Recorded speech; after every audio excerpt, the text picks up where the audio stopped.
Everything changed for me when I understood this philosophy. Learn to work harder on yourself than you do on your job. That's a simple philosophy that changed my life forever, starting age 25. If you work hard on your job, you can make a living, which is fine. If you work hard on yourself, you can make a fortune, which is super fine. I did not mind working hard on my job, but things did not seem to change that much. Then I started working hard on myself. So let me put it in a philosophical phrase. Now, this is worth the price of whatever it costs for you to be here today. Here it is. Success is something you attract, not something you pursue. It's something you attract by becoming attractive. And the whole scope of this we call personal development. You can have more than you have got because you can become more than you are. If you can multiply your value by 3, by 5, you can easily multiply your income by 3, by 5, by 10. So the key to doing it is to work hard on yourself. Now that's why I mentioned this personal development part. It's learning multiple skills. If it would serve you multiple languages. Okay, working hard on yourself.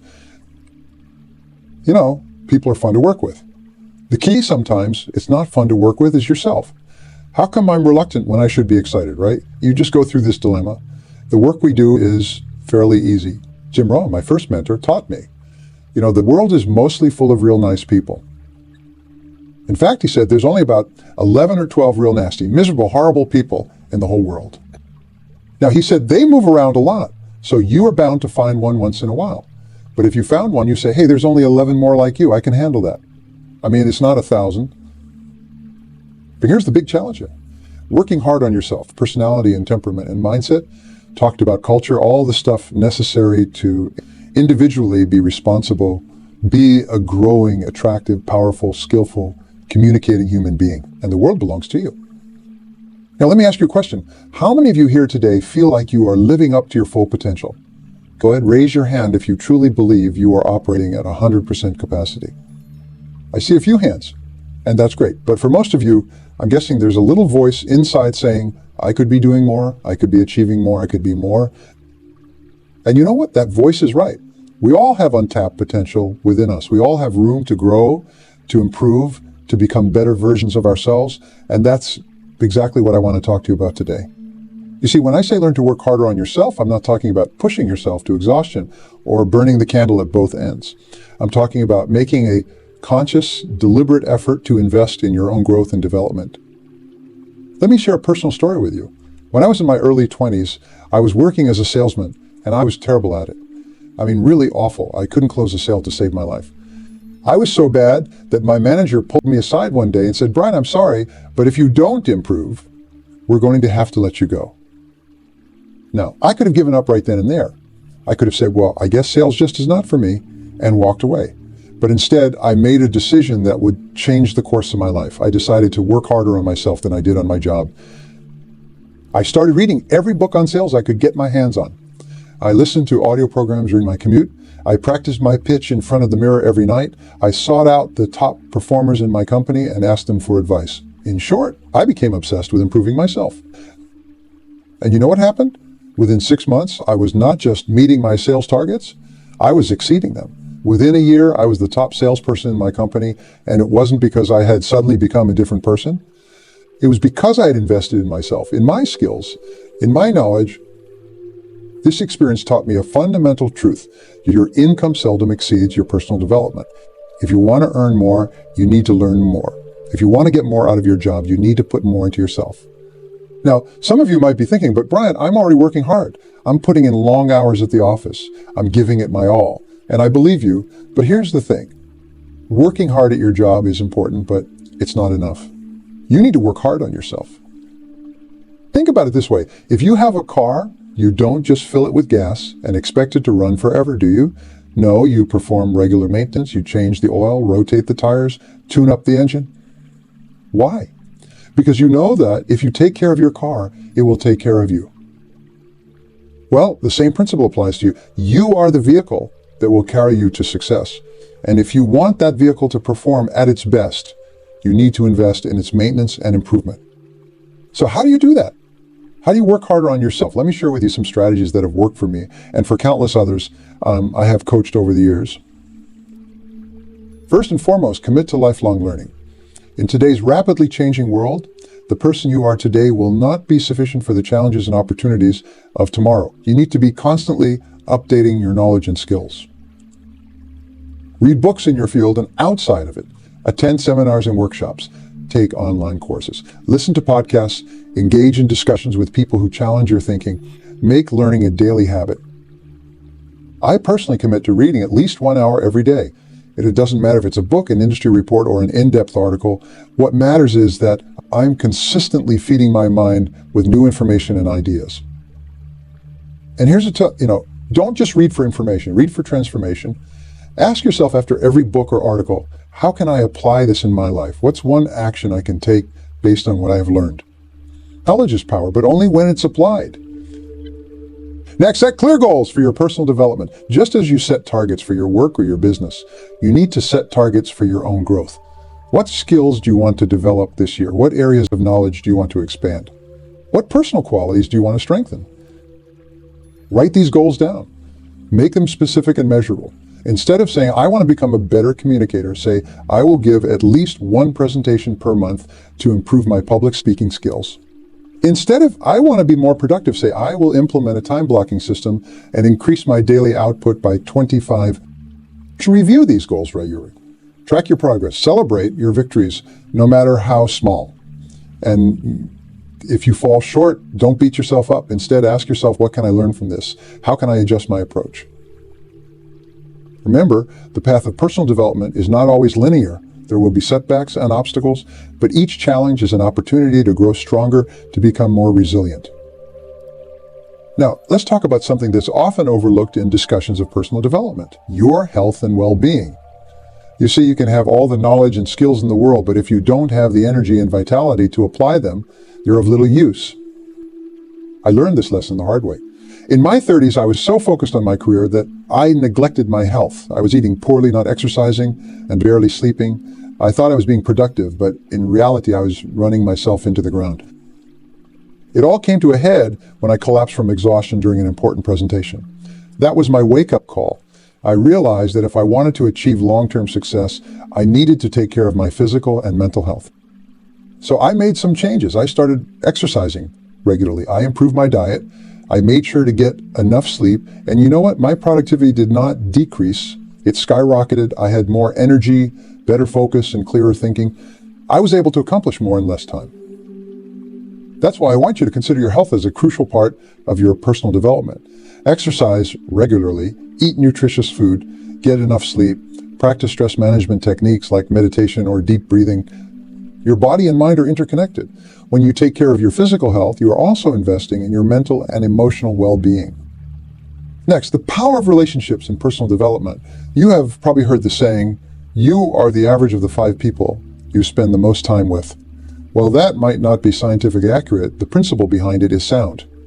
The people around you have a profound impact on your thoughts, your attitudes, and your actions. That's why it's crucial to surround yourself with people who inspire you, who challenge you to be better. Seek out mentors in your field, join mastermind groups, attend networking events, engage in meaningful conversations with people who are where you want to be. Don't just look for people who agree with you all the time. Look for those who will give you honest feedback, who will point out your blind spots. It might be uncomfortable at times, but it's essential for growth. I remember when I first started giving speeches, I thought I was doing pretty well. The audience would clap, people would come up to me afterwards and say nice things, but I wasn't improving as quickly as I wanted to. So I did something that terrified me. I asked for honest feedback. I approached a respected speaking coach and asked him to critique my performance.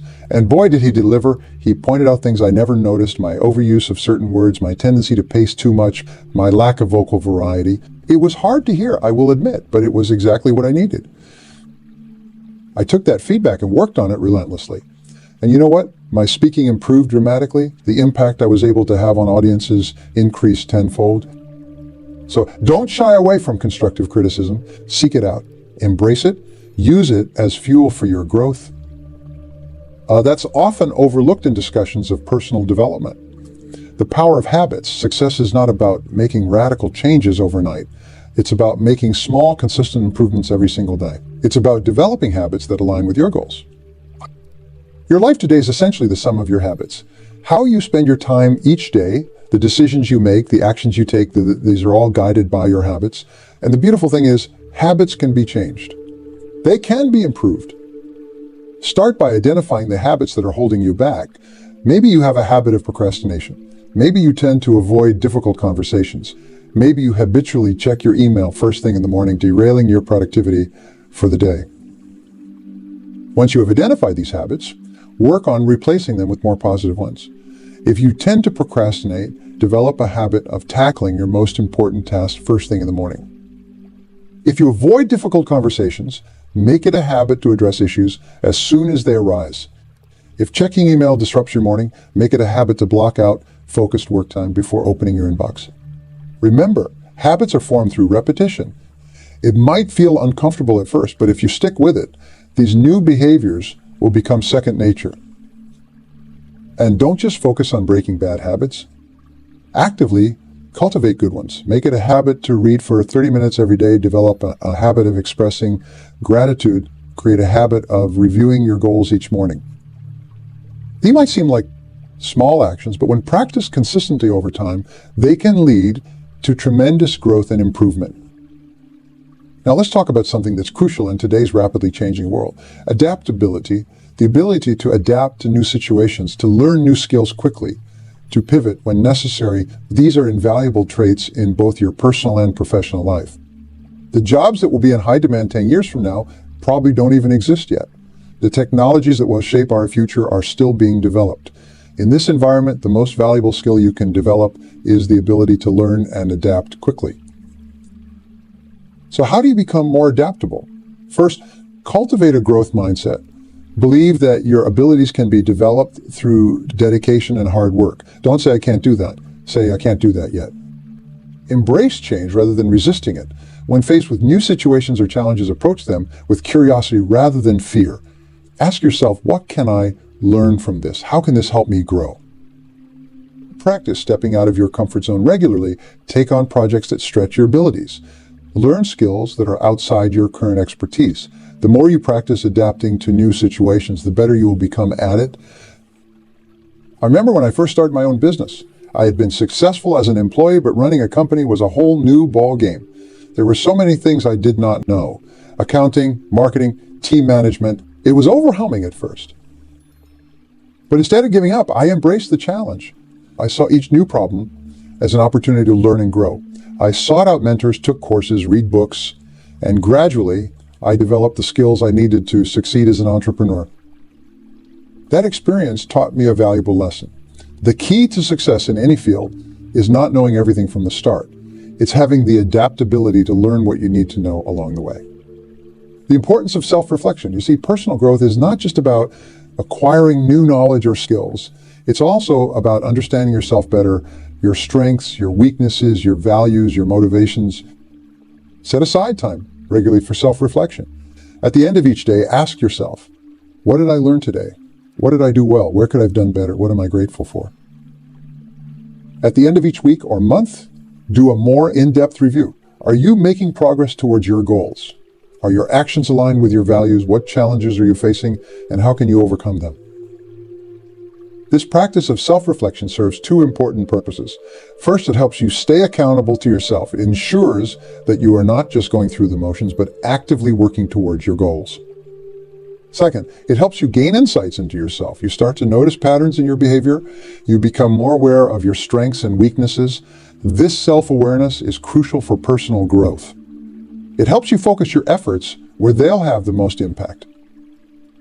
Now, I want to address something that many people struggle with on their journey of personal development: perfectionism. You see, the desire to be perfect can actually be a major obstacle to growth. Perfectionism often leads to procrastination. You don't start that project because you are afraid it won't be perfect. You don't share your ideas because you think they're not good enough yet. You don't take risks because you are afraid of making mistakes. Perfection is an illusion. It's an impossible standard that will always leave you feeling inadequate. Instead of striving for perfection, strive for excellence. Focus on continuous improvement rather than flawless performance. Remember, every expert was once a beginner. Every successful person has a trail of failures behind them. What sets them apart is not that they never made mistakes, but that they learned from their mistakes and kept moving forward. So give yourself permission to be imperfect. Embrace your mistakes as learning opportunities. Take action even when you are not sure if you are ready. It's better to take imperfect action than to wait for perfect conditions that may never come. One of the most powerful tools in personal development is the art of visualization. Top athletes, successful entrepreneurs, and high achievers in every field use this technique to enhance their performance and achieve their goals. Visualization is not just daydreaming. It's a deliberate practice of creating vivid mental images of what you want to achieve. When you visualize, you are essentially programming your subconscious mind for success. You're creating neural pathways that can help turn your vision into reality. Spend a few minutes each day visualizing your goals as if you have already achieved them. See yourself giving that presentation with confidence, closing that big deal, or crossing the finish line of your first marathon. But visualization alone is not enough. It needs to be coupled with action. Use your visualizations as a blueprint for your actions. Let them guide your decisions and motivate you to take the necessary steps towards your goals. The power of gratitude in personal development. It might seem counterintuitive, but focusing on what you are grateful for can actually accelerate your growth. Gratitude shifts your focus from what you lack to what you have, from scarcity to abundance. Start a gratitude journal. Each day, write down 3 things you're grateful for. They don't have to be big things. It could be as simple as a good cup of coffee or a kind word from a colleague. This practice trains your mind to look for the positive in every situation, which can be a game changer in how you approach challenges and opportunities. Speaking of challenges, let's address the fear of failure. Many people let this fear hold them back from pursuing their goals. But here's the truth, that failure is not the opposite of success. It's a part of success. Every successful person you admire has failed numerous times on their journey. The key is to reframe how you view failure. Instead of seeing it as an endpoint, see it as feedback. When you fail at something, ask yourself, what can I learn from this? How can I use this experience to get better? What would I do differently next time? Remember, failure is an event, not a person. You are not your failures. They're just stepping stones on your path to success. Now, the importance of time management in personal development. Time is your most valuable resource. You can always earn more money, but you can't create more time. That's why learning to manage your time effectively is crucial for your growth and success. Start by auditing how you currently spend your time. Keep a log for a week, noting down everything you do and how long you spend on each activity. You might be surprised at how much time is wasted on unproductive activities. Once you have this information, you can start making changes. Prioritize your tasks using the Eisenhower matrix, which categorizes tasks based on their urgency and importance. Focus on the tasks that are important but not urgent. These are often the ones that contribute most to your long-term goals and personal growth. Learn to say no to activities that don't align with your priorities. Remember, every time you say yes to something, you are saying no to something else. Make sure you are saying yes to the things that truly matter. Consider implementing techniques like the Pomodoro technique, where you work and focus 25-minute blocks followed by short breaks. This can help improve your concentration and productivity. Let's move on to discuss the power of networking in personal development. Your network can be one of your greatest assets. It's not just about who you know.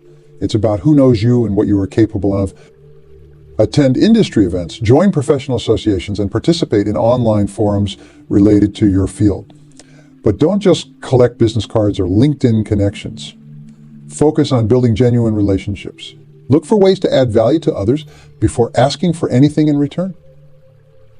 Remember, networking is not just about advancing your career. It's about surrounding yourself with people who inspire you, challenge you, and support your growth. Seek out mentors who can guide you on your journey. And as you grow, look for opportunities to mentor others. Teaching is one of the powerful ways to reinforce your own learning. Your emotional quotient is often just as important as your IQ when it comes to success in life and work. Emotional intelligence involves self-awareness, self-regulation, motivation, empathy, and social skills. Start by working on your self-awareness. Pay attention to your emotions and how they affect your thoughts and behaviors. Practice mindfulness to become more present and aware of your internal state. Work on your self-regulation. Learn techniques to manage stress and control impulsive behaviors. This might involve practices like deep breathing, meditation, or journaling. Cultivate empathy by trying to see things from others' perspectives. Practice active listening. Really focus on understanding what others are saying rather than just waiting for your turn to speak. Developing your emotional intelligence can improve your relationships, enhance your leadership skills, and help you navigate complex social situations more effectively. Goals give you direction and purpose. They turn your dreams into concrete plans of action, but not all goals are created equal. To be effective, your goals should be smart, specific, measurable, achievable, relevant, and time-bound. Instead of setting a vague goal like I want to be more fit, set a smart goal like I will run a 5-kilometer race in 3 months' time. This gives you a clear target to work towards and a deadline to keep you motivated. But don't just set goals. Create a plan to achieve them. Break your big goals down into smaller, manageable tasks. What do you need to do this week, this month, to move closer to your goal? Track your progress regularly and be willing to adjust your plan if necessary. Remember, the purpose of setting goals is not just to achieve them. It's about who you become in the process of working towards them, the skills you develop, the habits you form, the person you evolve into. These are often more valuable than the goal itself. Many people overlook this, but understanding and managing your finances is a crucial life skill. Financial stress can be a major obstacle to personal growth, while financial freedom can give you the resources and peace of mind to pursue your goals. Start by educating yourself about personal finance. Learn about budgeting, saving, investing. Understand concepts like compound interest and diversification. You don't need to become a financial expert, but having a solid grasp of these concepts will empower you to make better decisions about your money and your future. Set financial goals as part of your personal development plan. Maybe it's paying off debt, saving for a big purchase, or starting to invest for retirement. Whatever your goals, having a clear financial plan can reduce stress and give you a greater sense of control over your life. In today's rapidly changing world, the ability to think creatively and come up with innovative solutions is more valuable than ever. And here's the good news. Creativity is a skill that can be developed and enhanced. Start by exposing yourself to new ideas and experiences. Read books outside your usual genre. Visit museums. Try new hobbies. Travel to new places if you can. The more diverse your experiences, the more raw material your brain has to work with when coming up with new ideas. Practice brainstorming techniques like mind mapping or the 6 thinking hats method. Challenge yourself to come up with multiple solutions to problems rather than settling for the first idea that comes to mind. Remember, creativity is not just about coming up with completely original ideas. It's often about making new connections between existing ideas or applying concepts from one field to another. I want to emphasize the importance of balance in personal development. It's easy to become so focused on growth in one area that we neglect others. But true personal development is about becoming a well-rounded individual. Consider the different areas of your life: career, relationships, health, personal growth, spirituality, fun, and recreation. How satisfied are you with each of these areas? Which ones need more attention? Strive for progress in all areas of your life, not just your career finances. Remember, success in one area doesn't compensate for failure in another. A high-paying job won't make up for neglected relationships. A fit body won't compensate for a stressed and unhappy mind. Growth is not always a smooth, linear process. There will be setbacks, plateaus, and times when you feel like you are not making progress. During these times, persistence is key. Keep showing up, keep putting in the work, even when you don't feel like it. Remember why you started on this journey of personal development in the first place. Reconnect with your goals and your vision for your life. And most importantly, be patient with yourself. Real, lasting change takes time. Celebrate your small victories along the way. Every step forward, no matter how small, is progress. Remember that personal development is not a destination, but a journey. It's about becoming the best version of yourself day by day, step by step. Embrace this journey with enthusiasm and curiosity. Be open to new experiences, new ideas, new ways of thinking and being. You have within you unlimited potential for growth and achievement. By committing to ongoing personal development, you are tapping into that potential and creating a life of purpose, fulfillment, and success.